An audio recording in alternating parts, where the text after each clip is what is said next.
How to set the Samsung Internet default homepage to open Google, Bing, DuckDuckGo, or Baidu search on the Samsung Galaxy S24 series. First, tap on the home button to return back to the home screen. On the home screen, swipe up to go into the apps screen. In here, open up the Samsung Internet app. Next, tap on the menu key at the bottom, and then tap on Settings. In Settings, tap on Homepage. And then if you want to use Google Search as the default, you can select Default. Otherwise, you can choose Custom Page.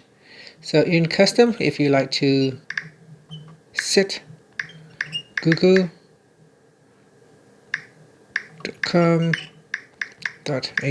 as the default, you can do that by tapping on the Save button.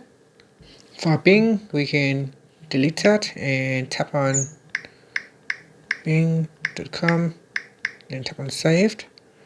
And here if I go back, you can see that if I tap on the Home button, that will go to the bing.com webpage.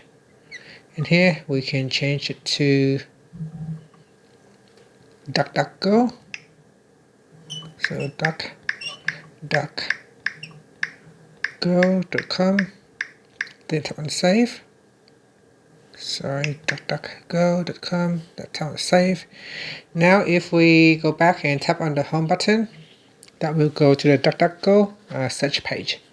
And that's it. Thank you for watching this video. Please like and subscribe to my channel for more videos.